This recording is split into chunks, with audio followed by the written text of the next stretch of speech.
Hay secretos que uno guarda por miedo. Y hay secretos que uno guarda por amor. Rosa sabía perfectamente cuál era el suyo. Lo sabía cada mañana a las 5:40 cuando salía de su casa en el barrio de Lavapiés con 2 termos de café bajo el brazo, uno para ella y otro que no era para ella, caminando por las calles de Madrid que a esa hora todavía pertenecen a los panaderos y a los barrenderos y a la gente que el mundo no ve pero sin la cual el mundo no funciona. Lo sabía cuando entraba por la puerta de servicio del edificio Torres del Norte, el complejo de oficinas y apartamentos de lujo en el corazón del distrito financiero de Madrid, donde Rosa llevaba 9 años trabajando como empleada de limpieza en el turno de madrugada.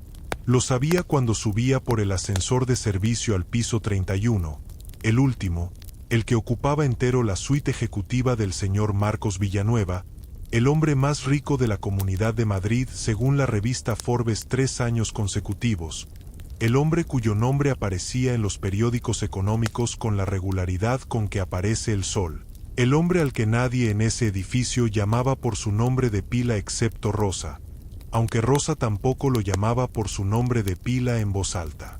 Solo en su cabeza. Solo cuando nadie podía escucharla. El secreto era simple y era enorme al mismo tiempo, como suelen ser los secretos que importan de verdad. Todas las mañanas, desde hacía 3 años, Rosa dejaba un termo de café recién hecho frente a la puerta del despacho del señor Villanueva antes de que él llegara. No el café de la máquina del edificio, que era aceptable pero sin alma. El suyo, el que ella preparaba en casa con la cafetera de filtro que había sido de su madre, con el café de Colombia que compraba en la tienda del señor Aurelio en la calle Embajadores, molido en el momento, con la proporción exacta que había ido descubriendo con el tiempo, 2 cucharadas y media por taza, agua a 90 grados. No hirviendo porque el agua hirviendo quema el café y el café quemado amarga de una manera que no tiene remedio. 3 años de cafés. 3 años sin que nadie supiera quién los dejaba. 3 años de un secreto tan pequeño que debería ser insignificante y que sin embargo Rosa cargaba con una mezcla de ternura y terror que no sabía muy bien cómo explicar. La ternura era fácil de entender.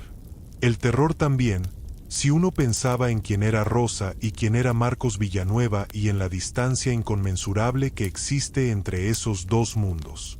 Rosa Fernández Castillo tenía 46 años y una vida que había aprendido a querer sin necesitar que fuera diferente, que es quizás la forma más difícil y más digna de querer una vida. Había nacido en un pueblo de Extremadura del que nadie fuera de Extremadura había oído hablar. Había llegado a Madrid con 19 años y una maleta mediana que contenía toda su ropa, las fotos de su familia y una Biblia pequeña de tapas gastadas que su abuela le había dado el día que se fue y que todavía estaba en su mesita de noche, aunque Rosa no se consideraba especialmente religiosa, solo especialmente agradecida a su abuela. En Madrid había hecho lo que hacen las personas que llegan sin apellido ni contactos ni dinero: trabajar. Mucho, de lo que hubiera.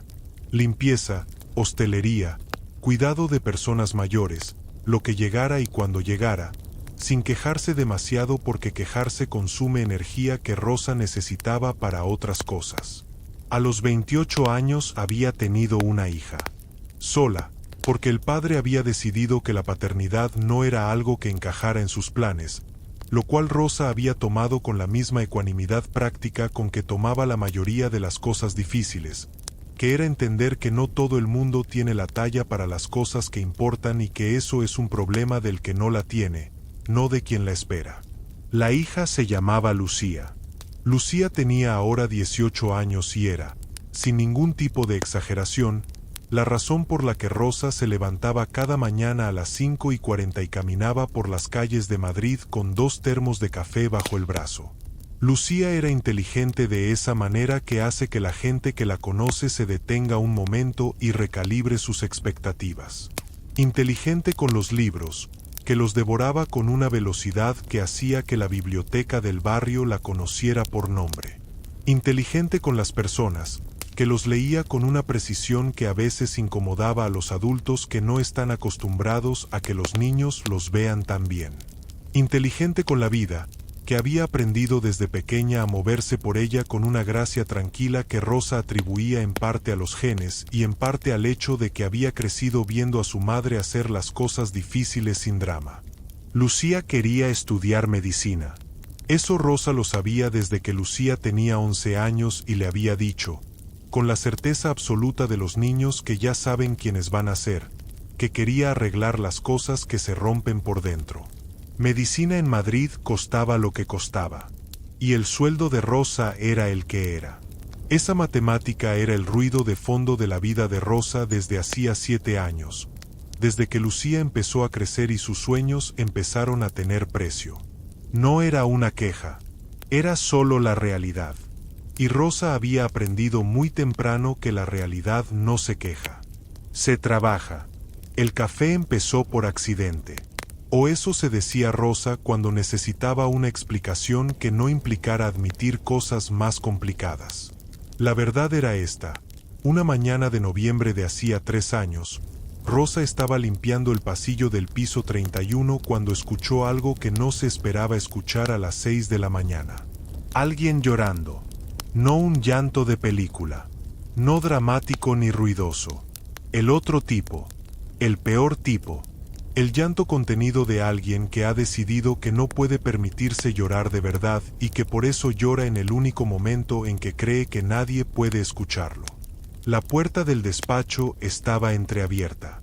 Rosa se detuvo. Había aprendido en 9 años de limpiar los espacios de otras personas que hay momentos en que la cosa más respetuosa es no ver lo que se está viendo y seguir adelante. Que los ricos también tienen sus quebrantos y que esos quebrantos también merecen privacidad. Pero algo la detuvo. Quizás fue el sonido.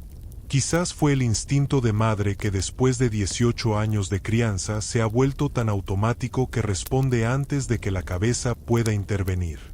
Quizás fue simplemente que era muy temprano y estaba muy oscuro y el sonido de alguien llorando solo en la oscuridad es algo ante lo que es muy difícil seguir caminando si uno tiene corazón. Miró por la rendija de la puerta. Marcos Villanueva estaba sentado en el suelo. No en su silla ejecutiva de cuero. No en el sofá de diseño que costaba más que el coche de Rosa si Rosa hubiera tenido coche. En el suelo. Con la espalda contra el escritorio y las rodillas recogidas y la cabeza inclinada y los hombros con ese movimiento pequeño y regular del llanto que intenta ser silencioso. Sobre el escritorio, visible desde donde estaba Rosa, había una fotografía. Una sola fotografía en un marco sencillo. Una niña pequeña, de unos 4 o 5 años, con el pelo en coletas y una sonrisa que era toda la luz del mundo concentrada en una cara pequeña. Rosa no necesitó más contexto. Había escuchado, como escuchan todas las personas que trabajan en los edificios de los poderosos, los rumores que circulan por los pasillos de servicio. Sabía que Marcos Villanueva había tenido una hija. Que la madre se la había llevado a otro país hacía 3 años después de un divorcio que los periódicos habían cubierto con el morbo habitual. Que el señor Villanueva llevaba 3 años con permisos de visita que su exmujer complicaba con la regularidad y la creatividad de alguien que ha convertido el dolor del otro en deporte. Sabía todo eso. Y de repente ese hombre cuyo nombre aparecía en Forbes no era el señor Villanueva. Era un padre que lloraba solo en el suelo de su despacho a las 6 de la mañana porque extrañaba a su hija. Rosa se alejó sin hacer ruido. Bajó al cuarto de servicio. Y preparó café. No el de la máquina del edificio. Abrió su termo personal, el que se había preparado en casa, y llenó un vaso de papel con el café de Colombia de su madre que olía a algo que Rosa solo podía describir como el olor de que alguien te cuida. Lo dejó frente a la puerta del despacho, en el suelo, sin llamar, sin nota, sin nada que identificara quién lo había dejado. Y se fue a seguir limpiando. A los 20 minutos, cuando pasó de nuevo por el pasillo, el vaso había desaparecido. No sabía si lo había tomado él o si lo había tirado pensando que era un error. No lo sabía y no lo preguntó. Pero la mañana siguiente volvió a dejar café. Y la siguiente. Y la siguiente. Y así durante 3 años. El café de Rosa no era solo café. Esto era algo que Rosa sabía aunque nunca lo hubiera dicho en voz alta, porque decirlo en voz alta habría implicado reconocer cosas que vivían en un territorio donde Rosa prefería no entrar demasiado. Con el tiempo había aprendido pequeñas cosas. Que los lunes necesitaba el café más fuerte, porque el lunes era el día en que el señor Villanueva llegaba más temprano y con más peso en los ojos. Que los viernes lo dejaba con un poco de canela, que es lo que le ponía su madre al café cuando algo había salido mal y que Rosa había descubierto que tenía el efecto de un abrazo pequeño en forma de olor. Que los días en que había noticias en los periódicos sobre el juicio por la custodia, lo cual Rosa seguía porque era imposible no seguirlo cuando uno trabaja en el edificio de la persona involucrada, preparaba el café con más cuidado que de costumbre, como si el cuidado pudiera transmitirse a través de la cerámica del termo. Había empezado a usar un termo pequeño, de color azul oscuro, que dejaba frente a la puerta y que recogía limpio cada mañana del día siguiente. Alguien lo lavaba. Alguien lo dejaba limpio en el mismo lugar donde Rosa lo recogía. Nunca supo quién. Tal vez el propio señor Villanueva. Tal vez alguno de sus asistentes. Tal vez nadie, y era una especie de milagro pequeño y doméstico. Lo que sí sabía era que el termo nunca amaneció sin lavar. Y que eso le importaba más de lo que debería importarle. Lucía sabía del café. Claro que lo sabía. Lucía sabía todo lo que pasaba en la vida de su madre con esa atención de los hijos que han crecido cerca de un solo adulto y que por eso conocen a ese adulto mejor de lo que cualquier persona debería conocer a otra. Lo había descubierto un año atrás, cuando Rosa llegó a casa una mañana con el termo azul vacío y Lucía le preguntó, con esa directness suya, para quién era el segundo café porque Rosa claramente había salido con 2 y había vuelto con uno lleno y uno vacío.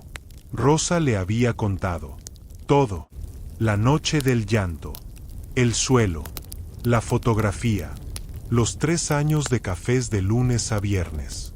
Lucía la había escuchado sin interrumpir, sentada a la mesa de la cocina con las manos alrededor de su taza, con esa expresión suya que significaba que estaba procesando algo en varios niveles al mismo tiempo.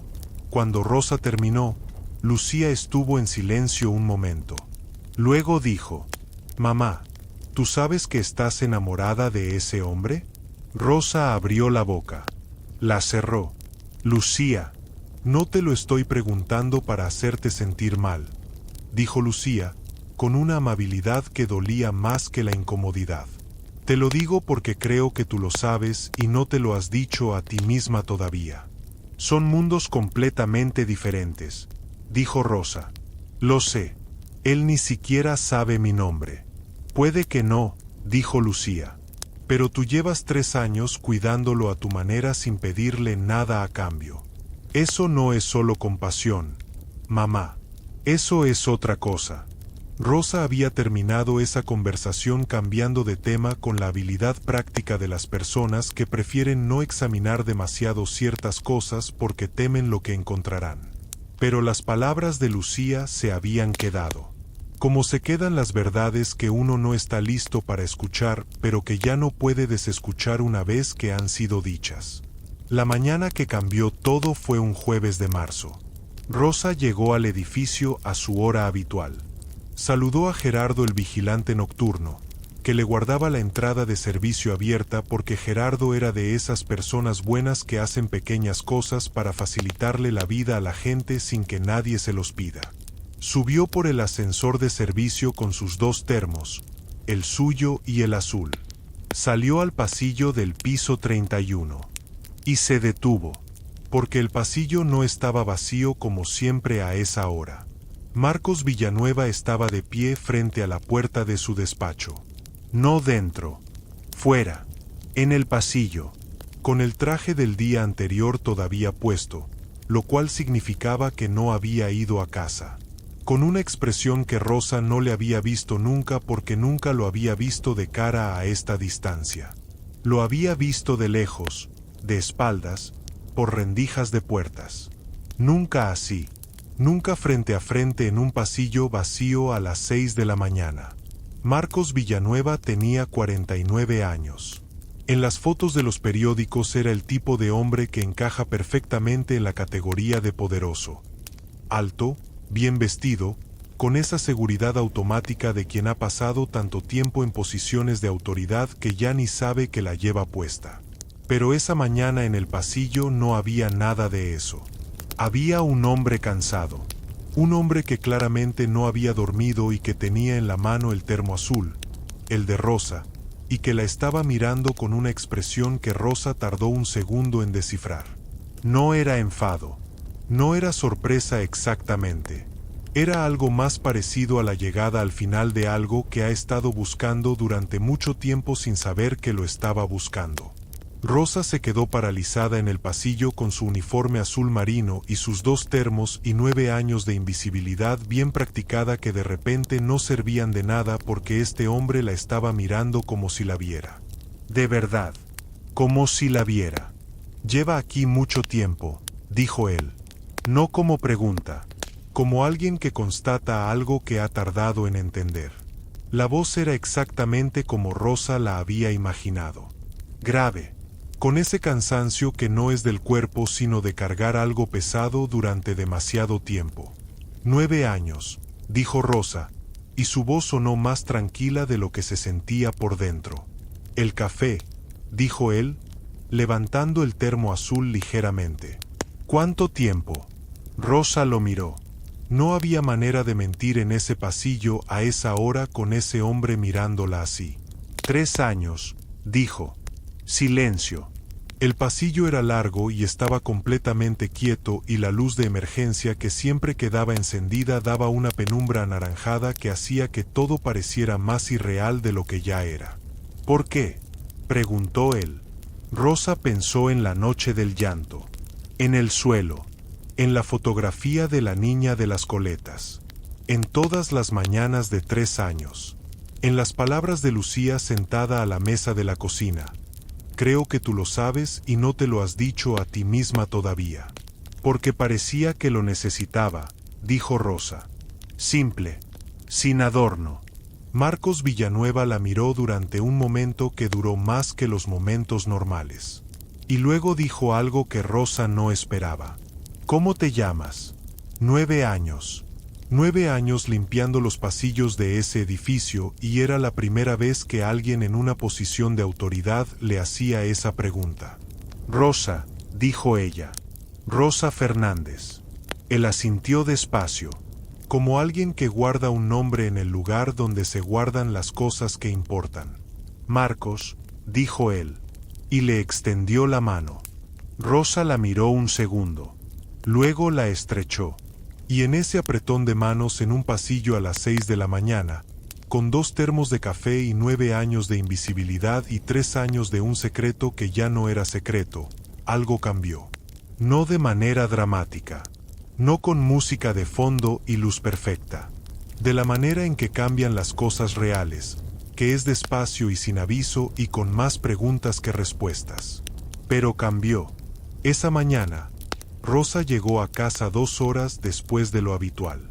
Lucía estaba en la cocina preparando el desayuno antes de ir al instituto. La miró entrar. La miró la cara. Dejó la tostada en el plato. Mamá, ¿qué pasó? Rosa se sentó en la silla de la cocina. Miró sus manos.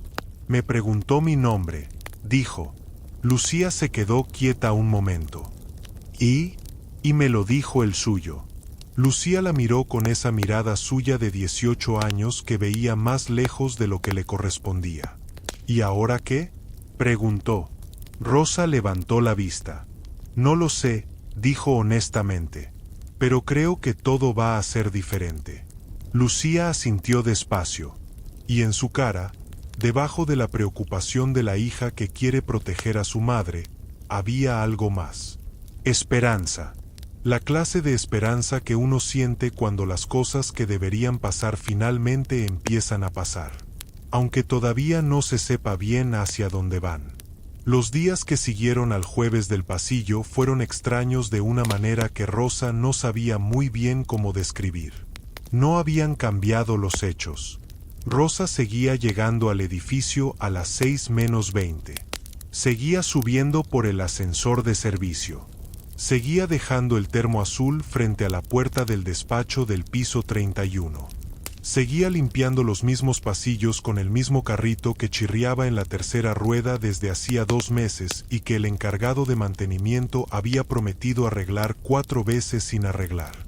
Todo igual, excepto que ya no era igual, porque ahora, cuando Rosa dejaba el termo frente a la puerta, sabía que al otro lado había un hombre que sabía su nombre, que había extendido la mano en un pasillo a las 6 de la mañana y le había dicho el suyo, que la había mirado de una manera que Rosa llevaba 9 años sin que nadie la mirara en ese edificio y que por eso le había resultado tan desconcertante, tan difícil de saber qué hacer con ella. El viernes, el termo amaneció limpio como siempre, pero había algo diferente. Dentro del termo, enrollada y sujeta con una goma pequeña, había una nota. Rosa la encontró cuando recogió el termo a las 7 de la mañana. Se quedó de pie en el pasillo mirándola durante un momento antes de abrirla, con esa sensación de quien tiene algo en la mano que sabe que va a cambiar algo pero que todavía no sabe exactamente qué. La nota decía: el café del viernes tiene canela. ¿Por qué el viernes? Solo eso, sin firma, sin nombre. Aunque no hacía falta porque Rosa sabía perfectamente quién escribía con esa letra apretada y vertical que delataba a alguien que escribe rápido y piensa más rápido todavía. Rosa guardó la nota en el bolsillo del uniforme. Y esa tarde, cuando llegó a casa, sacó un papel y escribió la respuesta. La escribió 3 veces antes de que le pareciera bien. No porque fuera difícil de decir, sino porque quería decirlo exactamente como era, sin más y sin menos. Porque mi madre le ponía canela al café cuando algo había salido mal. Decía que el olor de la canela le recordaba a la gente que las cosas malas también pasan. La dobló. La metió en el termo la mañana del lunes. Y dejó el termo en su lugar de siempre. El martes, el termo estaba limpio. Y dentro, otra nota. ¿Cómo sabía que los viernes algo había salido mal? Rosa sonrió sola en el pasillo vacío a las 7 de la mañana. Y pensó que esta era quizás la conversación más extraña y más honesta que había tenido en mucho tiempo. Las notas continuaron.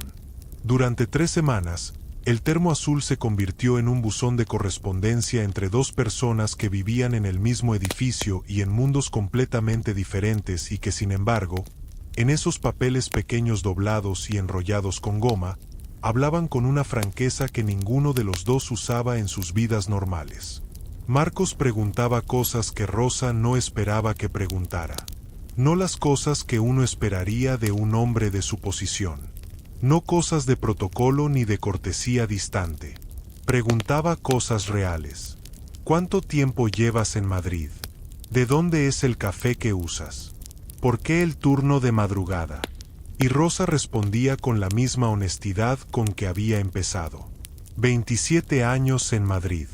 El café de una tienda en Lavapiés, del señor Aurelio, colombiano, el mejor que había encontrado en la ciudad. El turno de madrugada porque así podía estar en casa cuando su hija salía del instituto. Esa última respuesta, la de la hija, generó una pausa de 2 días en las notas. Luego llegó una que decía: ¿cuántos años tiene tu hija? 18, escribió Rosa. Se llama Lucía. Quiere estudiar medicina. La respuesta tardó 1 día. ¿Y lo va a conseguir? Rosa tardó en responder esa. La estuvo mirando en la cocina de su casa una noche mientras Lucía estudiaba en su cuarto con la puerta entreabierta y el sonido de sus páginas pasando con esa velocidad que tenía cuando algo le interesaba de verdad. Luego escribió: sí, aunque me cueste todo lo que tengo. Sí. Lucía leía las notas. Rosa se las mostraba porque Lucía se las pedía y porque Rosa había decidido muy temprano en la vida de su hija que no iba a ser el tipo de madre que esconde las cosas importantes, que eso genera hijos que aprenden a esconder las suyas. Lucía las leía con esa atención suya y luego las devolvía dobladas en cuatro sin comentar demasiado, lo cual era en sí mismo un comentario porque Lucía comentaba todo, excepto estas notas. Estas las leía y guardaba silencio y Rosa no preguntaba porque a veces el silencio de las personas que uno ama es la forma más respetuosa que tienen de decir esto es tuyo, no mío, y yo lo cuido sin tocarlo. Una noche, mientras cenaban las dos en la cocina pequeña del apartamento de lavapiés con el ruido de la calle filtrándose por la ventana, Lucía dejó el tenedor y dijo: «Mamá, ese hombre te está conociendo». Rosa la miró. «Son notas en un termo. Son notas en un termo en las que te ha preguntado de dónde eres, porque trabajas de noche y si tu hija va a cumplir su sueño», dijo Lucía. «Eso no es curiosidad educada. Eso es querer saber quién eres». Rosa miró su plato. «Lucía, no te estoy diciendo que hagas nada», dijo Lucía. «Solo te estoy diciendo lo que veo. Porque tú me enseñaste a decir lo que veo aunque sea incómodo». Rosa la miró. Y no dijo nada, porque a veces cuando la hija le devuelve a la madre sus propias lecciones, lo mejor que puede hacer la madre es quedarse callada y reconocer que le enseñó bien. La primera conversación real ocurrió un miércoles. No fue planeada. O si lo fue planeada por la vida que tiene esa costumbre de organizar los encuentros importantes en los momentos en que uno menos los espera. Rosa estaba en el pasillo del 31 limpiando las ventanas del fondo, las que daban al este y que en las mañanas de cielo despejado atrapaban la luz de una manera que hacía que todo el pasillo pareciera estar hecho de algo diferente al mármol y el cristal de siempre. Escuchó el ascensor, no el de servicio, el principal, y luego pasos. Y luego Marcos Villanueva apareció en el pasillo a las 6:30 de la mañana con el abrigo todavía puesto y el maletín en la mano y esa expresión que Rosa ya sabía leer desde hacía 3 años de observarlo de lejos. La expresión de los días pesados, la que significaba que algo había pasado que costaba. La vio. Se detuvo. Rosa. Era la segunda vez que decía su nombre en voz alta y Rosa notó, con esa parte de ella que notaba demasiado, que lo decía con una naturalidad que sugería que lo había dicho muchas veces en su cabeza antes de decirlo en voz alta. «Buenos días», dijo ella. Él miró las ventanas que estaba limpiando. Luego miró hacia su despacho. Luego la miró a ella. «¿Ya dejaste el café?» «Hace 20 minutos». Asintió. No se fue hacia el despacho todavía. Se quedó de pie en el pasillo con el abrigo puesto y el maletín en la mano como alguien que tiene prisa pero que ha decidido que la prisa puede esperar un momento. El juez denegó la solicitud de más tiempo de visita, dijo. Rosa no respondió de inmediato. No porque no supiera qué decir, sino porque entendió que él no se lo estaba diciendo para que ella respondiera. Se lo estaba diciendo porque necesitaba decírselo a alguien y ella era la persona que estaba ahí. «Lo siento», dijo Rosa. «Lleva 3 años denegando todo», dijo él, con una voz plana que era más elocuente que cualquier otra cosa porque la planitud era el sonido de alguien que ha aprendido a no dejar que el dolor suba demasiado porque si sube no sabe cómo bajarlo. «Se llama Daniela. Tiene 8 años. Vive en Ginebra con su madre. La veo 6 semanas al año si todo sale bien y 4 si algo sale mal». Rosa dejó el paño de limpiar sobre el carrito. «¿Ella sabe que la extrañas?» Marcos la miró. «¿Qué?» «Daniela», dijo Rosa. «¿Sabe que su padre la echa de menos así?» Una pausa larga. «Le llamo todas las noches», dijo él, «cuando su madre lo permite». «Entonces sabe», dijo Rosa. «Los niños saben cuando alguien los quiere de verdad. No necesitan que se los expliquen. Lo sienten». Marcos la miró de una manera que Rosa no supo clasificar del todo, como si estuviera viendo algo que no esperaba ver en el lugar donde estaba mirando. «¿Cómo lo sabes?» «Porque crié a una hija sola», dijo Rosa. «Y hay noches que pienso que no fui suficiente, que le faltó demasiado. Pero luego la veo y pienso que sabe que la quiero. que lo sabe en los huesos, y que eso es lo que más importa. Silencio en el pasillo. La luz de la mañana entraba por las ventanas que Rosa acababa de limpiar y hacía ese efecto de siempre, esa cosa de luz diferente que parecía de otro material. Marcos Villanueva miró esa luz un momento. ¿Cómo se llama?, preguntó. Tu hija, Lucía, la que quiere estudiar medicina. La misma. Una pausa. Debe ser extraordinaria, dijo él, para que alguien hable de ella como hablas tú. Rosa sintió algo en el pecho que no era exactamente orgullo, aunque se le parecía. Lo es, dijo simplemente. Marcos asintió, y esta vez sí se fue hacia el despacho. Pero antes de abrir la puerta se giró. Rosa, dime. Gracias. Por el café. Por los 3 años. Hizo una pausa breve. Esto. Rosa asintió. Y cuando él entró al despacho y cerró la puerta, Rosa se apoyó un segundo contra la pared del pasillo y respiró. Profundo. Del tipo de respiración que uno hace cuando algo que ha estado contenido durante mucho tiempo necesita un momento para acomodarse. Las conversaciones en el pasillo se volvieron parte del ritmo de las mañanas. No todos los días. Marcos no siempre llegaba cuando Rosa todavía estaba en el 31. Pero cuando coincidían, se quedaban unos minutos. A veces 5, a veces 20, a veces más, dependiendo del peso del día y de lo que hubiera que decir o no decir. Rosa aprendió cosas que las notas no le habían contado.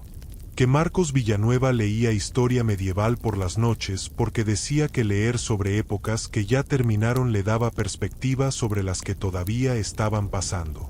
Que odiaba las reuniones de más de 4 personas porque decía que por encima de 4 la gente empieza a actuar en lugar de pensar. Que cocinaba mal pero con entusiasmo, lo cual era, según él, preferible a cocinar bien sin ganas.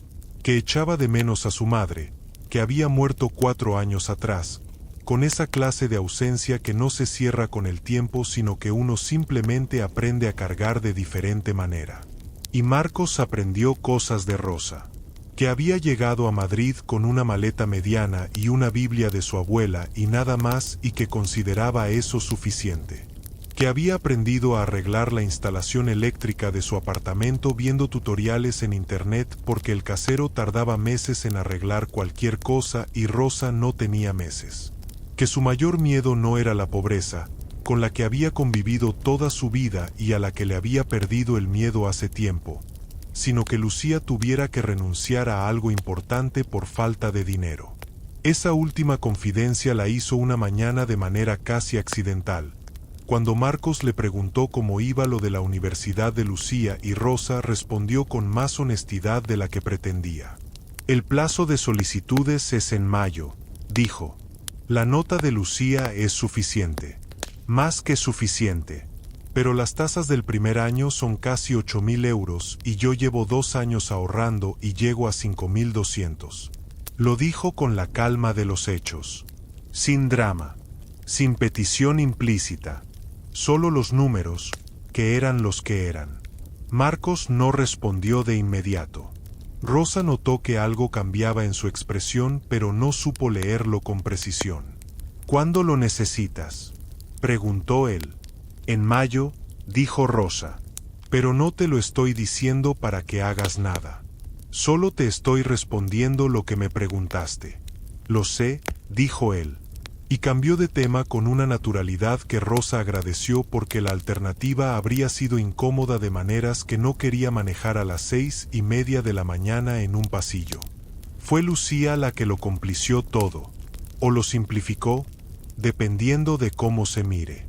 Un viernes de abril, Lucía apareció en el edificio. No porque Rosa se lo hubiera pedido. De hecho, Rosa no lo sabía. Lucía había terminado las clases temprano y había decidido, con la iniciativa tranquila que la caracterizaba, acercarse al edificio para acompañar a su madre a casa al final del turno, como hacía de vez en cuando sus horarios lo permitían. Esperó en el lobby.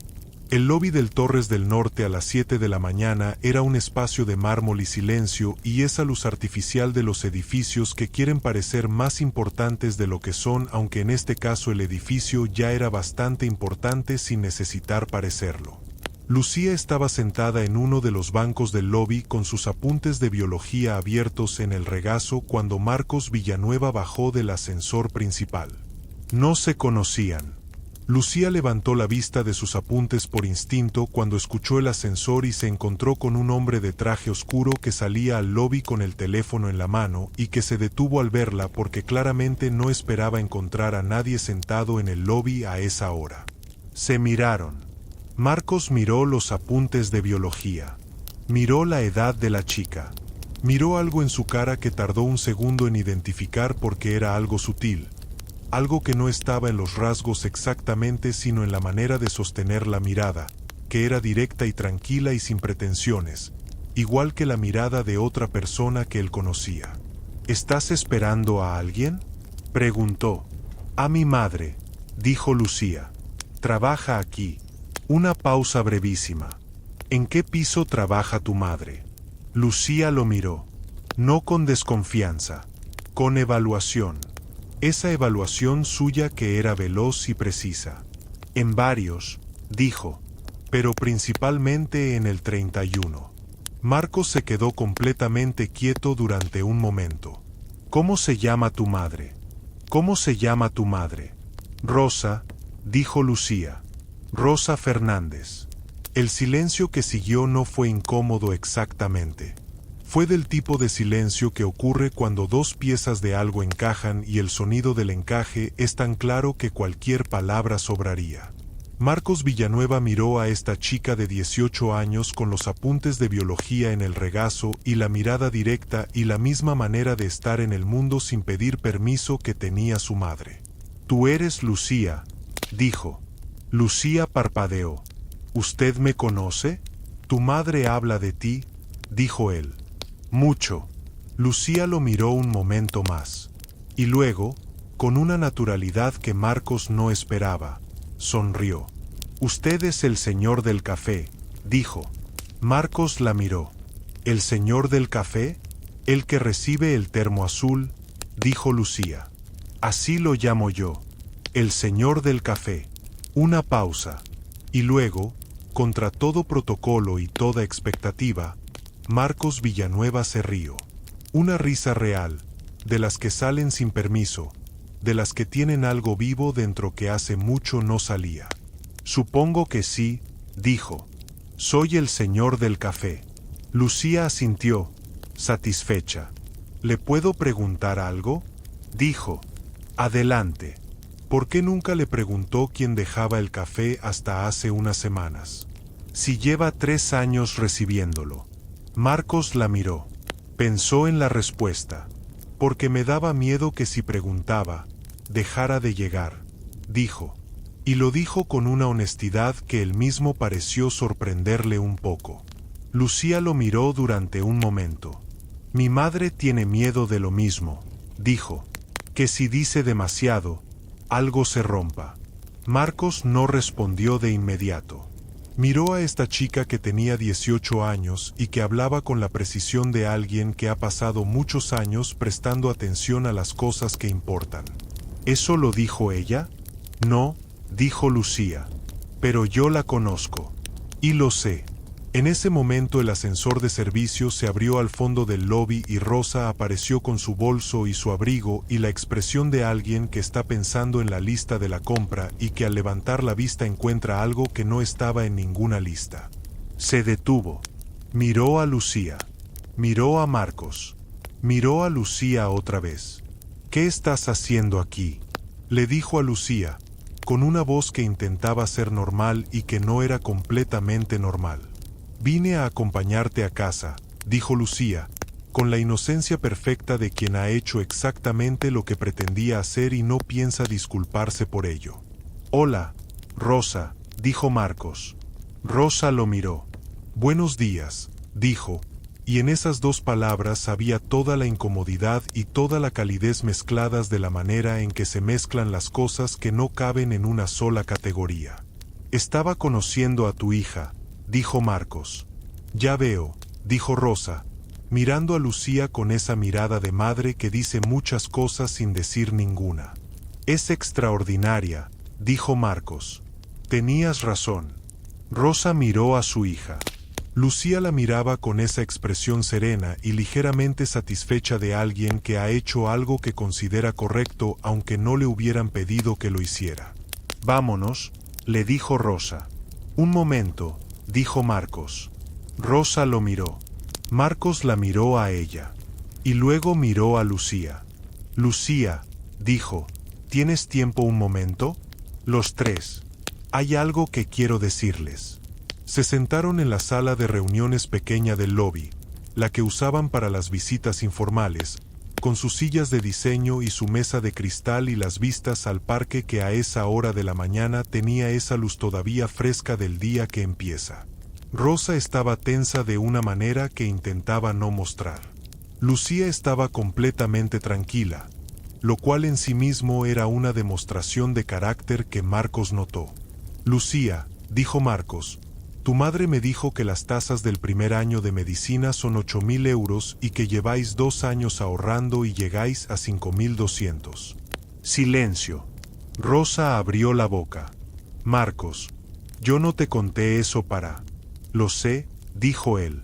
Me lo contaste porque te pregunté y porque eres honesta. Hizo una pausa. Quiero pagar la diferencia. El silencio que siguió fue de los que tienen peso. Rosa lo miró. No, Rosa, no, repitió ella, y su voz era completamente firme. No voy a dejar que hagas eso. ¿Por qué? Porque no somos una causa, dijo Rosa. Lucía no es un proyecto de caridad. Y yo no quiero que lo que hay entre nosotros, lo que sea que hay, tenga eso en medio. No lo quiero. Marcos la miró. Y en su mirada había algo que Rosa tardó un segundo en leer. Respeto. Respeto genuino. Del tipo que no se compra y no se finge. No te lo estoy ofreciendo como caridad, dijo él, con calma. Te lo estoy ofreciendo como lo que es. Tengo más dinero del que voy a gastar en mi vida. Tu hija tiene 18 años y quiere estudiar medicina y la nota para entrar. El dinero que le falta es la única cosa entre ella y su futuro. Eso no tiene nada que ver con caridad. Tiene que ver con que el dinero debería servir para algo más que acumularse. Rosa no respondió de inmediato. Miró a Lucía. Lucía la miraba. No con expectativa de que dijera sí. No con presión. Solo con esa mirada suya de siempre, que decía tú decides, mamá, y yo apoyo lo que decidas. Lucía, dijo Rosa, ¿tú qué quieres? Lucía pensó en la pregunta con seriedad. Quiero estudiar medicina, dijo, pero no a cualquier precio. Si tú sientes que este precio es demasiado, lo entiendo. Encontraremos otra manera. Rosa miró la mesa de cristal. Pensó en 2 años de ahorro, en los turnos extra, en las navidades sin regalo para ella para que Lucía tuviera lo que necesitaba, en los 2.800 euros que faltaban y que a su ritmo tardaría otro año en reunir, un año en que Lucía tendría que esperar, un año menos de carrera, un año menos de ser lo que iba a ser. Luego miró a Marcos. Si acepto esto, dijo, no es una deuda. No es una deuda. Y no cambia nada entre nosotros. No te debo nada diferente a lo que sea que hay. No cambia nada, dijo él. O si cambia una cosa. Rosa lo miró. ¿Qué cosa? Que ya no tienes que cargar eso sola, dijo Marcos. Y yo prefiero un mundo en el que no tengas que cargar eso sola. Rosa lo miró durante un momento. Y luego miró a Lucía. Y Lucía la miraba con esa mirada suya que no pedía nada y que al mismo tiempo era todo. Rosa respiró. De acuerdo, dijo. Lo que pasó en las semanas siguientes fue gradual de una manera que Rosa reconocía porque era la misma manera en que habían pasado todas las cosas importantes de su vida, que nunca llegaban de golpe sino poco a poco, con pasos pequeños que solo se ven como camino cuando uno mira hacia atrás. Marcos siguió llegando al edificio algunos días cuando Rosa todavía estaba en el pasillo del 31. Siguieron hablando, pero las conversaciones eran diferentes ahora. No porque hubiera cambiado el tono exactamente, sino porque había cambiado algo debajo del tono. Como cuando uno quita una capa de algo y lo que queda debajo es más real aunque sea también más vulnerable. Una mañana Marcos le preguntó si alguna vez había pensado en hacer otra cosa. ¿Otra cosa? Trabajar en otra cosa. Estudiar algo. Lo que sea. Rosa lo pensó. A los 46 años, dijo. La edad es una excusa muy usada, dijo él. Rosa lo miró. Tú tienes 49, dijo. ¿Qué harías tú si empezaras de cero? Marcos pensó en eso con más seriedad de la que Rosa esperaba. Historia medieval, dijo finalmente. Rosa lo miró. ¿De verdad? De verdad. Una pausa. Pero acabé estudiando empresariales porque mi padre tenía la empresa y alguien tenía que continuarla. ¿Y te arrepientes? No exactamente, dijo él. Pero hay una diferencia entre la vida que uno elige y la vida que uno hereda. Y a veces uno no sabe cuál está viviendo hasta que ya lleva mucho tiempo en ella. Rosa lo miró. Yo nunca he podido elegir, dijo honestamente. Siempre he vivido la vida que necesitaba vivir. Pero hay algo que aprendes cuando no tienes opciones, que es que las opciones que sí tienes las valoras de otra manera. Marcos la miró. ¿Cómo cuáles? Como esta conversación, dijo Rosa. Nadie me obliga a estar aquí hablando contigo. Elijo estar aquí. Y eso lo hace diferente a muchas cosas en mi vida. Marcos sostuvo su mirada. Y en sus ojos había algo que Rosa había aprendido a reconocer en estas semanas. Algo que no era fácil de nombrar pero que ella conocía porque lo había sentido también. Ese calor específico de saberse visto por alguien que te ve de verdad. Sin el uniforme ni el cargo ni ninguna de las cosas que el mundo usa para decidir cuánto vale una persona. Rosa, dijo él, dime, ¿puedo invitarte a cenar? El pasillo estaba en silencio. La luz de la mañana entraba limpia y directa. Rosa lo miró durante un momento. Pensó en 9 años de invisibilidad. En 3 años de cafés. En las notas enrolladas en el termo azul. En Lucía diciéndole ese hombre te está conociendo en la cocina pequeña del apartamento de Lavapiés. Pensó en lo que costaría decir que sí. Y en lo que costaría decir que no. Tengo que pensar, dijo. Lo sé, dijo él. Tómate el tiempo que necesites. Y se fue hacia el despacho. Rosa se quedó en el pasillo con el carrito de limpieza y la luz de la mañana y esa pregunta que pesaba de una manera que no era exactamente miedo ni exactamente alegría sino las dos cosas juntas, que a veces es la señal más clara de que algo importa. Esa tarde, Rosa llegó a casa y encontró a Lucía en la cocina con 2 tazas de té preparadas, como si hubiera sabido que iba a llegar con algo que necesitaba contarse. Rosa se sentó. Le contó. Lucía escuchó. Cuando Rosa terminó, Lucía tomó su taza. ¿Y tú qué quieres?, preguntó. Rosa la miró. No sé si tengo derecho a querer eso. Mamá, dijo Lucía, con una paciencia que sonaba exactamente a la paciencia de Rosa cuando Rosa le explicaba las cosas difíciles. Llevas 46 años teniendo derechos a querer cosas y diciéndote que no. Ya es suficiente. Rosa miró su taza de té. La calle de Lavapiés hacía sus ruidos de siempre afuera. Tengo miedo, dijo Rosa. Lo sé, dijo Lucía. Pero tú me enseñaste que el miedo no es una razón para no hacer las cosas. Es solo el aviso de que la cosa importa. Rosa la miró. Y pensó que había criado a alguien que le devolvía sus propias palabras en los momentos exactos en que las necesitaba escuchar. ¿Cuándo te volviste tan lista?, dijo. Siempre fui lista, dijo Lucía. Tardaste en notarlo.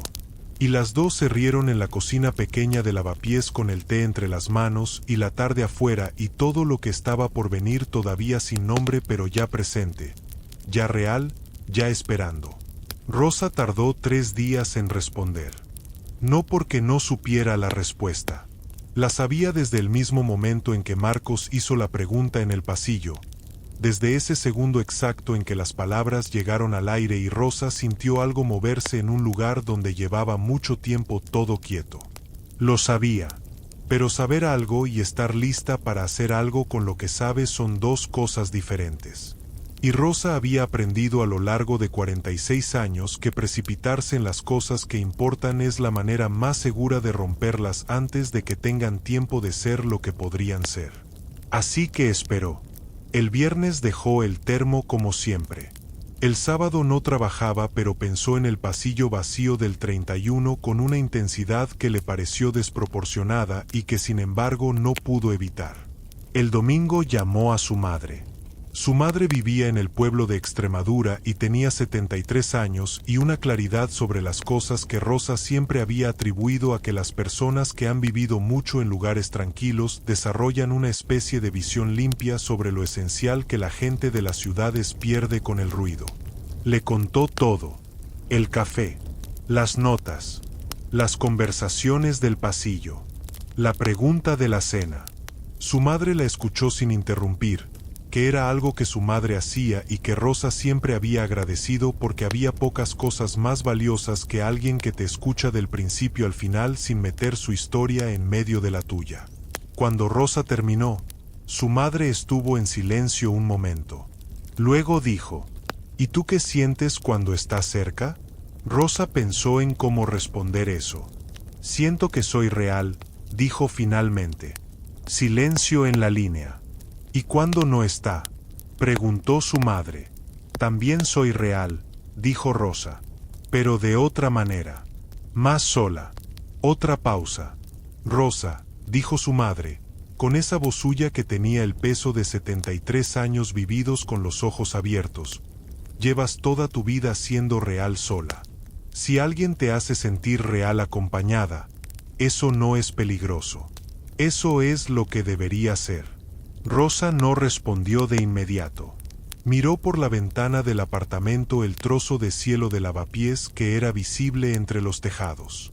Gris ese domingo, con nubes de las que no saben si llover o no y que se quedan ahí en el medio, indecisas. Tengo miedo de que sea demasiado diferente, dijo. Todo lo que vale algo es diferente de lo que tenías antes, dijo su madre. Si fuera igual no necesitarías tenerlo. Rosa sonrió sola frente a la ventana. Eres muy sabia para ser de un pueblo que no sale en los mapas. Precisamente por eso, dijo su madre. El lunes por la mañana, Rosa dejó el termo como siempre. Pero esta vez, dentro del termo, había una nota. Una sola línea. El jueves, a las 8. El miércoles antes de la cena, Lucía llegó a casa con una bolsa de una tienda de ropa de segunda mano del centro que olía a lavanda y al pasado agradable de las cosas que han sido queridas por alguien antes. ¿Qué es eso?, preguntó Rosa desde la cocina. Tu ropa para mañana, dijo Lucía, dejando la bolsa sobre la silla con la naturalidad de alguien que ha tomado una decisión ejecutiva sin consultar. Rosa se asomó a la puerta de la cocina. Lucía, yo tengo ropa. Tienes ropa de trabajo y ropa de casa, dijo Lucía. Eso es diferente. No necesito. Mamá, dijo Lucía, con una paciencia infinita. Llevas 9 años cuidando a todo el mundo. Déjame cuidarte a ti 5 minutos. Rosa la miró. Miró la bolsa. ¿Cuánto costó? 12 euros, dijo Lucía. Y vale todo el dinero del mundo. Pruébatelo. Era un vestido azul marino, sencillo, sin adornos, del tipo de ropa que no intenta ser más de lo que es y que por eso resulta perfecta. Con un corte que Rosa nunca habría elegido para sí misma porque llevaba tanto tiempo eligiendo ropa por comodidad y durabilidad que había olvidado que podía elegirla por otras razones. Se lo probó en el baño. Se miró en el espejo. Y tuvo que estar un momento quieta porque lo que vio la sorprendió. No porque el vestido fuera extraordinario. sino porque la persona que lo llevaba no parecía exactamente la misma persona que llevaba el uniforme azul marino del edificio Torres del Norte. Era ella, completamente ella, pero una versión de ella que había estado ahí todo el tiempo y que simplemente no había tenido ocasión de salir. Lucía apareció en el umbral del baño. La miró, y sin decir nada, porque a veces las madres y las hijas no necesitan palabras para las cosas que más importan, se acercó y la abrazó desde atrás. Las dos se miraron en el espejo. «Estás guapísima», dijo Lucía. «Tengo 46 años», dijo Rosa. «Exactamente», dijo Lucía. 46 años que se ven de maravilla. Rosa no dijo nada. Solo apretó los brazos de su hija sobre los suyos. Y pensó que si en su vida había hecho algo bien, era esta chica. Esta chica que compraba vestidos de 12 euros con el cuidado con que otros compran joyas y que la abrazaba en los umbrales de los baños cuando lo que necesitaba no tenía ningún otro nombre que amor. El jueves llegó con el sol de abril que en Madrid tiene esa cualidad particular de la primavera madrileña, que es generosa y directa y que no pide permiso para entrar por las ventanas y llenarlo todo de una luz que hace que todo parezca más posible que el día anterior. Rosa pasó la mañana trabajando con esa concentración extra que uno pone en las cosas ordinarias cuando tiene algo importante en la cabeza y necesita que el tiempo pase sin pensar demasiado en ello.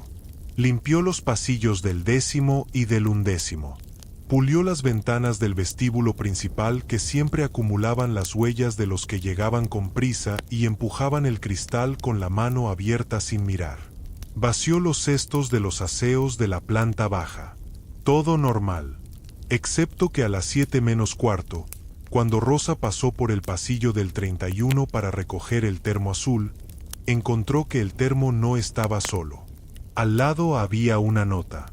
No enrollada dentro del termo esta vez, doblada en dos, apoyada contra él, con su nombre escrito en la parte delantera con esa letra apretada y vertical que ya reconocía sin necesidad de ver la firma. La abrió. «Sé que esta noche probablemente tienes más miedo que yo. Quería que supieras que yo también lo tengo. Por si sirve de algo. Marcos». Rosa leyó la nota 2 veces. La dobló. La guardó en el bolsillo del uniforme, junto al corazón, que es donde Rosa guardaba las cosas que no podían perderse. Y siguió con su mañana. El restaurante que Marcos había elegido no era lo que Rosa esperaba. Había pasado los días previos imaginando el tipo de lugar al que iría un hombre como Marcos Villanueva cuando quería impresionar a alguien. Manteles blancos, cartas sin precios, camareros con acento de formación.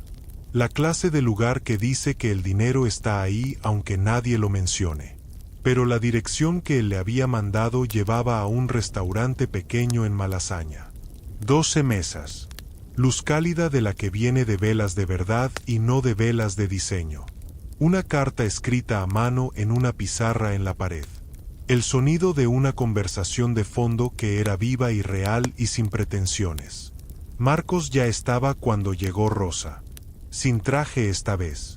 Con unos pantalones oscuros y una camisa azul sin corbata y esa expresión de los hombres que se han quitado la armadura y que de repente parecen 10 años más jóvenes y 10 veces más humanos. Se puso de pie cuando la vio entrar. La miró, no con la mirada de evaluación que Rosa habría esperado de alguien de su mundo mirando a alguien del suyo. Con algo más sencillo y más complicado al mismo tiempo. «Estás preciosa», dijo. 12 euros, dijo Rosa. Él la miró sin entender. «El vestido», explicó ella. «Segunda mano». Lo eligió Lucía. Marcos la miró un momento. Y luego sonrió de esa manera suya, la sonrisa real, la que tenía vida dentro. «Lucía tiene muy buen gusto», dijo. Se sentaron. La cena duró 3 horas. 3 horas en las que Rosa descubrió que la versión de Marcos que existía fuera del edificio Torres del Norte y fuera del traje y fuera del contexto donde todo lo definía su cargo y su apellido era una versión que le resultaba extrañamente familiar. Porque era, En esencia, la misma versión que había conocido en los pasillos del 31 a las 6:30 de la mañana. Solo que con más espacio, con más tiempo, con la posibilidad de hablar sin el edificio alrededor y sin el reloj del turno marcando el límite. Hablaron de Extremadura y de cómo huelen los campos en agosto, que es diferente a cómo huelen en cualquier otro mes. Hablaron de la primera vez que cada uno había llegado a Madrid y de cómo la ciudad te recibe diferente dependiendo de lo que traes cuando llegas. Hablaron de los libros que los dos habían leído y que los habían cambiado, que era una conversación que Rosa no había podido tener con nadie en mucho tiempo porque en su vida cotidiana no había muchas personas con quienes hablar de libros a las 10 de la noche sobre una mesa con velas de verdad. Marcos le habló de Daniela. No con el dolor contenido del pasillo esta vez, con algo más abierto. Le contó cómo era su hija, que tenía la risa de su abuela y la terquedad de él y una manera de preguntar las cosas que lo desarmaba completamente porque iba siempre al centro sin rodeos. Le contó que le mandaba dibujos por correo, dibujos de papel doblados dentro de sobres que llegaban desde Ginebra con sellos coloridos y que Marcos guardaba en el cajón del escritorio, todos, sin tirar ninguno. Le contó que la última vez que la había visto, en Navidad, Daniela le había dicho que cuando fuera mayor iba a ser jueza para poder cambiar las leyes de custodia porque eran injustas. Tiene 8 años, dijo Marcos. Los niños que van a ser importantes lo saben antes, dijo Rosa. Marcos la miró. Como Lucía, dijo. Como Lucía. Una pausa cálida.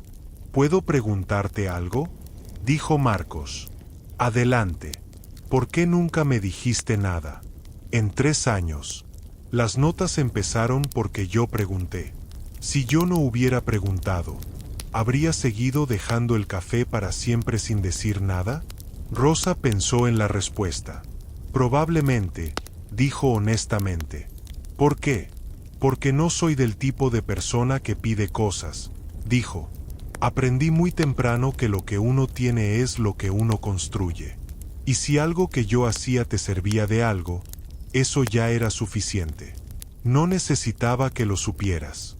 Marcos la miró durante un momento. Rosa, dijo, con una voz que tenía algo diferente, algo más bajo y más firme. Puedo decirte algo que quizás es demasiado pronto para decir, pero que si no lo digo esta noche voy a estar buscando la forma de decirlo durante semanas. Rosa lo miró. Di. En 3 años de cafés y en estas semanas de pasillos y notas y conversaciones de madrugada, dijo, eres la persona que me ha hecho sentir más visto. No el CEO. No el nombre en los periódicos. Yo. El hombre que llora en el suelo de su despacho porque echa de menos a su hija. Una pausa. Y no sé qué hacer con eso exactamente. Pero sé que es lo más real que he sentido en mucho tiempo. Rosa lo miró. El restaurante seguía con su sonido de fondo de conversaciones y platos, y la vela entre los dos parpadeó por un segundo como si el aire hubiera decidido llamar la atención en ese momento exacto. Yo también me siento vista, dijo Rosa. Y eso tampoco sé muy bien qué hacer con ello. Pero lo siento. Y ya es mucho para alguien que lleva 9 años siendo invisible en el mismo edificio. Marcos extendió la mano sobre la mesa. La dejó ahí, abierta, entre los dos. Como había hecho en el pasillo esa primera mañana. La misma pregunta sin palabras. Rosa la miró. Y puso su mano en la de él. Y ninguno de los dos dijo nada durante un momento porque no había nada que decir que fuera más elocuente que eso. Las semanas que siguieron construyeron algo. Despacio. Sin prisa. Con la cautela de las personas que han aprendido, por razones diferentes y desde mundos diferentes, que las cosas que se apresuran se rompen. Cenas los jueves. Algunas tardes del sábado cuando los horarios de los dos lo permitían. Conversaciones largas que empezaban en el restaurante y seguían caminando por Madrid a esas horas en que la ciudad tiene ese silencio relativo que no es quietud exactamente sino una respiración diferente. Rosa conoció a la hermana de Marcos, Beatriz, que vivía en Sevilla y que cuando vino a Madrid un fin de semana de mayo conoció a Rosa en un almuerzo y la evaluó con la velocidad y la precisión de las hermanas mayores que llevan toda la vida protegiendo a alguien y que por eso tienen muy poco tiempo para las pretensiones. Pero Beatriz no encontró pretensiones. Encontró a una mujer que miraba a su hermano con una atención genuina y que respondía las preguntas directas con respuestas directas y que no intentaba ser más de lo que era ni menos de lo que era exactamente lo que Beatriz llevaba años esperando que alguien le devolviera a Marcos. Al final del almuerzo, cuando Marcos fue al baño y quedaron solas un momento, Beatriz miró a Rosa y dijo simplemente: «Bien». Solo eso. Pero Rosa entendió lo que significaba y asintió. Marcos conoció a Lucía de manera oficial un domingo de mayo. No en el lobby esta vez. En el apartamento de Lavapiés, donde Rosa los invitó a comer porque Rosa era del tipo de persona que cuando quiere mostrarle algo importante a alguien lo lleva a su espacio real, no a un espacio neutral, porque los espacios reales dicen la verdad que los espacios neutrales esconden. Marcos llegó puntual con una bolsa de la pastelería del barrio que tenía los mejores croissants de Madrid según él mismo, afirmación que Lucía puso a prueba con la seriedad científica de alguien que va a estudiar medicina y que por tanto aplica el método empírico a todo. El veredicto fue que efectivamente eran muy buenos croissants, aunque Lucía aclaró que necesitaría una muestra mayor antes de hacer una afirmación estadísticamente válida. Marcos la miró. ¿Cuántos croissants consideras una muestra estadísticamente válida? Lucía lo pensó. 12, dijo. De diferentes días para descartar variabilidad. Trato hecho, dijo Marcos, sin perder un segundo. Lucía lo miró con la mirada de la primera vez. La evaluación, esa atención veloz y precisa. Y luego asintió. Con esa misma naturalidad con que había asentido en el lobby, cuando él le dijo que era el señor del café. Trato hecho. La comida fue larga y sin prisa. El apartamento de Lavapiés era pequeño y las voces llenaban el espacio de una manera que lo hacía más cálido que grande, que es lo que hacen los espacios que están llenos de vida real. Marcos miró las fotos en la pared de la sala. Fotos de Rosa y Lucía en distintos momentos. Lucía de bebé, de niña, de adolescente. Rosa con el pelo diferente en cada época pero con la misma expresión de siempre, esa mirada directa y tranquila que no pedía permiso. «Creciste aquí», le dijo a Lucía, señalando las fotos. «Aquí y en este barrio», dijo Lucía. «Conozco a cada persona de esta calle. El señor Aurelio de la tienda de café, la señora Carmen del tercero que nos cuida el gato cuando salimos, el señor Ibrahim del locutorio que me enseñó a jugar al ajedrez cuando tenía 9 años». Marcos la miró. «¿Juegas al ajedrez?» «Bien», dijo Lucía simplemente. «Yo también». «Ya lo sé», dijo Lucía. «Mi madre me lo dijo». Marcos miró a Rosa con una expresión divertida. «¿Tu madre habla de mí?» «Algo», dijo Rosa, desde la cocina, sin asomarse. «Bastante», dijo Lucía, al mismo tiempo. Y los dos se miraron y se rieron con esa risa de las personas que se acaban de dar cuenta de que van a llevarse bien. Fue en junio cuando Daniela apareció en la historia. No en persona todavía. Por teléfono. Marcos llamó a Rosa un martes por la noche con una voz diferente a todas las voces que Rosa le conocía.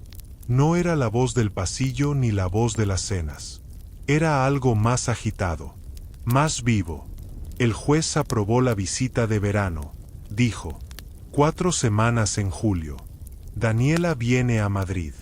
Rosa escuchó la noticia y sintió algo que reconoció de inmediato porque era la misma cosa que sentía cuando Lucía llegaba a casa después de un viaje o un examen importante o cualquier cosa que había esperado con tensión. Alivio con alegría encima. «Marcos», dijo, «qué buena noticia». «Sí», dijo él. Y en esa sílaba había 4 años de esperas y sentencias y formularios y viajes a Ginebra cancelados por distintas razones y todas las noches del piso 31. «Sí». «¿Cómo está ella?» La llamé hace una hora. Una pausa. Me preguntó si tenía novia. Rosa se quedó quieta. ¿Y qué le dijiste?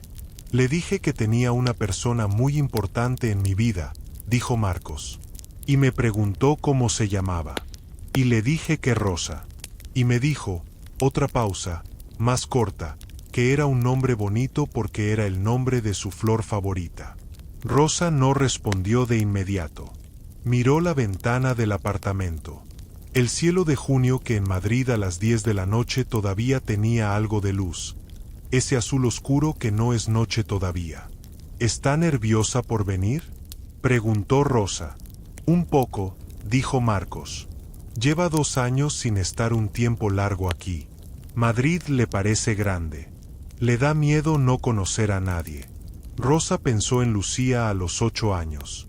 En cómo Lucía había llegado al barrio nuevo cuando cambiaron de apartamento y no conocía a nadie y había tardado exactamente 3 días en conocer a todo el mundo porque Lucía tenía ese don de las personas que no esperan a que el mundo se acerque sino que van ellas hacia el mundo.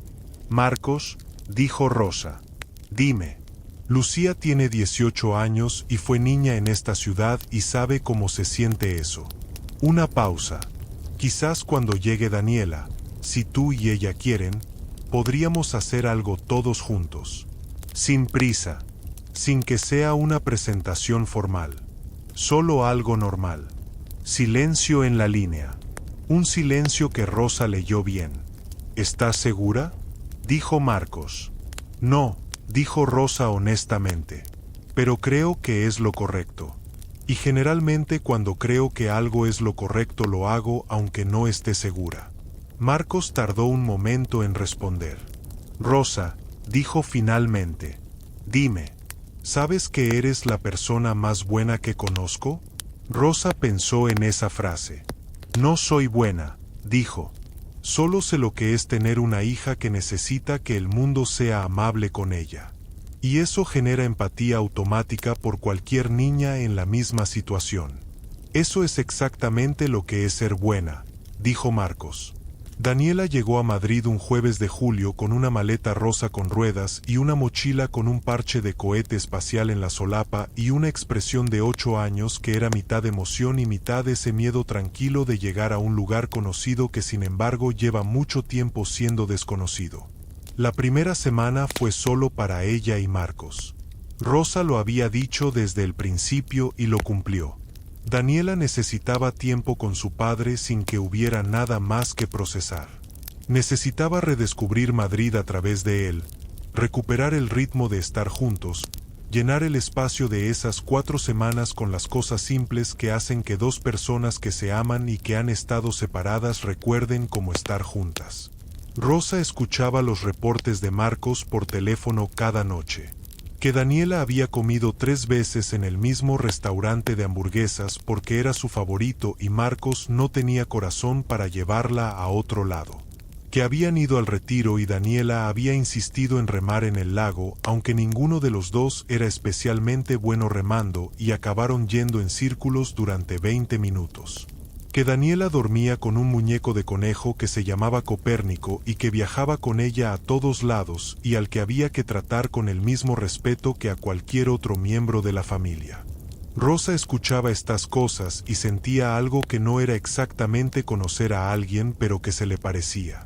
Esa sensación de saber de alguien a través de las historias de quien la ama, que construye una imagen real aunque incompleta, como los retratos que se hacen desde la descripción de testigos. La segunda semana, Marcos preguntó si podían quedar los 4 en el parque. ¿Se lo dijiste a ella?, preguntó Rosa. Le dije que quería presentarle a alguien importante para mí y a su hija, dijo Marcos. Me preguntó si su hija tenía perro. Lucía no tiene perro, dijo Rosa. Se lo dije. ¿Y? Dijo que igual podían ser amigas. El día en el parque era uno de esos sábados de julio madrileño que son calurosos pero no insoportables si uno encuentra la sombra correcta y el horario correcto, que Rosa y Lucía conocían porque llevaban años siendo expertas en exprimir el máximo del parque con el mínimo de calor. Llegaron antes que Marcos y Daniela. Lucía había traído una pelota y un libro, que era su combinación habitual para los parques, la pelota para si había energía y el libro para si no la había. Rosa estaba sentada en el banco con su café, que había traído en el termo de siempre, el azul, y miraba el parque con esa calma de los domingos en los lugares al aire libre que es diferente a la calma de cualquier otro día y cualquier otro lugar. Los vio llegar desde lejos. Marcos y Daniela caminando por el sendero del parque, él con esa manera suya de andar y ella con la maleta rosa. No, sin maleta, con unos pantalones cortos y una camiseta amarilla y las trenzas que Marcos le había hecho esa mañana según contó la noche anterior con el orgullo específico de un padre que ha aprendido a hacer trenzas a base de tutoriales y perseverancia. Lucía los vio también y se puso de pie con esa naturalidad suya. Rosa se levantó. Caminaron hacia ellos. Y cuando estuvieron cerca, Rosa vio a Daniela de cerca por primera vez. No en fotografías, en persona, con sus 8 años y sus trenzas y una expresión que Rosa reconoció de inmediato porque era la misma que le había visto a Lucía miles de veces. La expresión de los niños inteligentes que llegan a un lugar nuevo y que en lugar de esconderse detrás de los adultos miran directamente y procesan todo lo que ven antes de decidir qué hacer con ello. Daniela la miró. La miró a ella primero. Luego miró a Lucía. Y luego, antes de que nadie dijera nada, señaló el termo azul en la mano de Rosa y dijo: ¿Eso es el café de mi papá? Todos se quedaron quietos un segundo. Marcos abrió la boca, pero Rosa se le adelantó. Se agachó para quedar a la altura de Daniela, igual que los adultos buenos hacen con los niños porque entender que su altura es importante es el primer paso para entender que ellos también lo son. ¿Tu papá te habló del café?, preguntó. Me dijo que alguien le dejaba café todas las mañanas desde hace mucho tiempo, dijo Daniela, con esa directness de los 8 años que no conoce rodeos. Y que era el mejor café del mundo. ¿Eres tú? Soy yo, dijo Rosa. Daniela la miró con esa mirada evaluadora que era tan de su padre que Rosa casi sonrió. ¿Por qué se lo dejabas? Rosa pensó en cómo responder esa pregunta a una niña de 8 años con toda la verdad y sin toda la complejidad. Porque a veces las personas necesitan que alguien les recuerde que hay alguien que piensa en ellas, dijo. Aunque ese alguien no lo diga en voz alta. Daniela procesó eso. Como cuando yo le mando dibujos, dijo. Rosa la miró. Exactamente como cuando tú le mandas dibujos. Daniela asintió, con la satisfacción completa de alguien que ha encontrado la respuesta que buscaba. Luego miró a Lucía. ¿Tú eres Lucía? Soy Lucía, confirmó Lucía. Mi papá dice que eres muy lista. Tu papá tiene razón, dijo Lucía, sin falsa modestia. Daniela la miró durante un segundo. Y luego se rió. Una risa de 8 años, sin filtro, de las que salen solas cuando algo es genuinamente gracioso y genuinamente bueno. Me caes bien, dijo Daniela. Tú también me caes bien, dijo Lucía. ¿Sabes jugar al escondite? Soy la mejor del colegio. Eso está por verse, dijo Lucía. ¿Jugamos? Y Daniela ya estaba corriendo hacia los árboles antes de terminar de escuchar la pregunta. Lucía la siguió. Y Rosa y Marcos se quedaron solos en el sendero del parque mirando a sus hijas, que no eran hijas de los dos pero que ese sábado de julio corrían juntas entre los árboles con la libertad de los niños que no necesitan contexto para decidir que a alguien les gusta. Marcos estaba a su lado. Cerca. Oye, dijo él, en voz baja. Dime. Gracias. Rosa lo miró. ¿Por qué? Por esto, dijo él. Un gesto que abarcaba el parque y las niñas y el domingo y el termo azul y todo lo que había entre ese momento y aquel noviembre de hacía 3 años en que Rosa había preparado un café porque alguien lloraba solo en el suelo de un despacho. Rosa miró a Lucía y a Daniela corriendo entre los árboles. Yo debería darte las gracias a ti, dijo. ¿Por qué? Porque durante 3 años me diste algo que hacer con lo que sentía, dijo Rosa. Y eso es más de lo que nadie me había dado en mucho tiempo. Marcos la miró, y sin decir nada, porque había momentos en que las palabras eran el camino más largo entre dos personas, extendió la mano. Rosa la tomó, y los dos se quedaron así, en el sendero del Parque de Julio, con el sol entre los árboles y sus hijas jugando al escondite y el termo azul que había empezado todo esto como un gesto pequeño y silencioso y que de alguna manera, con el tiempo y la paciencia y la valentía de decir las cosas en voz alta cuando era el momento, se había convertido en algo que no cabía en ninguna categoría pequeña. En septiembre, Lucía empezó medicina. El primer día llegó a casa con los ojos brillantes de cansancio y de emoción mezclados y le contó a Rosa cada detalle de la primera clase con esa velocidad suya de cuando algo le importa de verdad. Rosa la escuchó toda, del principio al final, sin meter su historia en medio de la de su hija. Cuando Lucía terminó, se quedaron un momento en silencio en la cocina pequeña de Lavapiés con las tazas de té de siempre. «Mamá», dijo Lucía, «dime, lo conseguimos». Rosa la miró. «Tú lo conseguiste», dijo. «Lo conseguimos», repitió Lucía, con esa firmeza suya que no admitía corrección cuando estaba segura de algo. «Tú y yo. Y no me quites eso». Rosa asintió. Y no dijo más porque Lucía tenía razón como casi siempre tenía razón y reconocerlo era la forma más honesta de quererla. En octubre, 9 años después de la primera vez que Rosa había entrado al edificio Torres del Norte por la puerta de servicio con su uniforme azul marino y su carrito de limpieza, entró por la puerta principal. No con uniforme, con el vestido azul de 12 euros que Lucía había elegido y que Rosa había guardado para las ocasiones que lo merecían. Marcos la esperaba en el lobby. Gerardo el vigilante, que llevaba 9 años guardándole la entrada de servicio abierta y poniéndola al corriente de lo que pasaba en el edificio con la lealtad discreta de los hombres buenos que hacen las cosas sin esperar reconocimiento. La vio entrar y sonrió de la manera en que sonríe alguien que ve el final de una historia que ha estado mirando desde el principio sin que nadie supiera que miraba. Rosa lo saludó. Marcos la tomó de la mano. Y subieron juntos en el ascensor principal, el que usaba todo el mundo, el que no era de servicio, con las vistas de Madrid abriéndose por los cristales a medida que subían, la ciudad entera desplegándose hacia todos los lados con sus tejados y sus luces y sus millones de historias que nadie cuenta aunque merezcan contarse. En el piso 31, Marcos abrió la puerta del despacho. Era diferente a las veces que Rosa lo había visto de lejos y de pasada. Verlo de frente, con el tiempo para mirar, era otra cosa.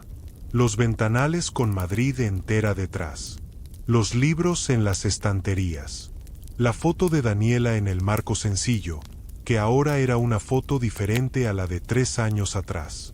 Daniela sonriendo en el parque, con las trenzas que le había hecho su padre y la camiseta amarilla y esa risa de 8 años sin filtro. Y en el escritorio, al lado de la foto, el termo azul. Rosa lo miró. ¿Lo guardaste?, dijo. Siempre, dijo Marcos. Rosa se acercó. Lo tomó en las manos. Era el mismo, con la pequeña abolladura en el lateral que había ocurrido un día de lluvia cuando se había caído del carrito. Con la tapa que cerraba con ese clic específico que Rosa conocía de haberla abierto y cerrado cientos de veces. Lo sostuvo un momento. Y pensó en todo lo que cabía en un termo azul de nada. 3 años de madrugadas. Notas enrolladas con goma. Conversaciones en pasillos a las 6:30 de la mañana. Canela los viernes. Un hombre llorando solo en el suelo. Una mujer que había aprendido a querer en silencio porque nadie le había enseñado que el amor también podía decirse en voz alta sin que se rompiera. Pensó en Lucía diciéndole llevas 46 años teniendo derechos a querer cosas y diciéndote que no. Pensó en su madre diciéndole si alguien te hace sentir real acompañada, eso no es peligroso. Eso es lo que debería ser. Pensó en Daniela preguntando, ¿eres tú la del café? con sus 8 años y sus trenzas y su lógica directa de los niños que van al centro de las cosas sin rodeos. Rosa levantó la vista. Marcos estaba frente a ella, con esa expresión que ella ya conocía de todas las versiones de él que había ido conociendo. La del pasillo, la de las notas, la de las cenas, la del parque, la del hombre que había aprendido, igual que ella, que las cosas que importan se dicen aunque cuesten. Quiero pedirte algo, dijo. Rosa lo miró. No te pido que cambies nada de lo que eres, dijo Marcos.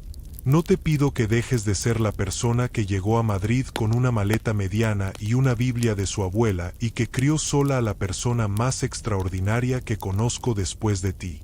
No te pido nada de eso porque es exactamente lo que eres y es exactamente lo que hace que todo lo demás tenga sentido. Una pausa. Solo te pido que te quedes. Que construyamos algo. Despacio. Sin prisa. Como se construyen las cosas que duran.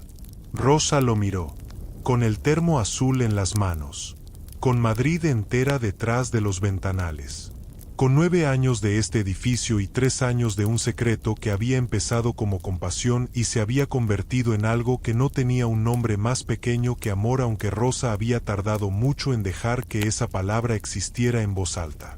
Marcos, dijo, dime. El café de los lunes, dijo Rosa, lo hago más fuerte porque los lunes pesan más.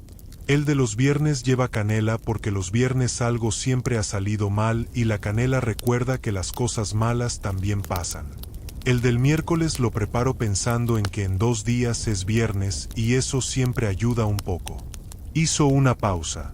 Llevo 3 años preparando tu café como si te conociera. Y resulta que sí te conocía.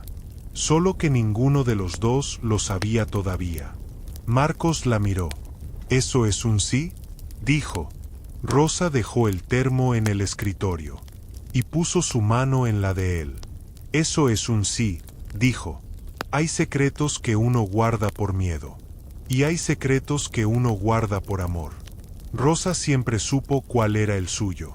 Lo que no sabía era que los secretos guardados por amor tienen una manera de crecer en la oscuridad hasta que ya no caben donde los guardas. Hasta que necesitan salir. Hasta que el mundo que construiste alrededor de ese secreto resulta ser exactamente el mundo que necesitabas. No el mundo que pediste. No el mundo que planeaste. El que necesitabas. Y esos son siempre los mejores. Siempre. Si esta historia te acompañó esta noche, dale like y suscríbete a Emocio Cuentos para que no te pierdas ninguna. Activa la campanita porque cada semana hay una historia nueva esperándote. Y si conoces a alguien que necesite escuchar que las cosas buenas también llegan, comparte este video con esa persona ahora mismo. Hasta la próxima historia. Buenas noches.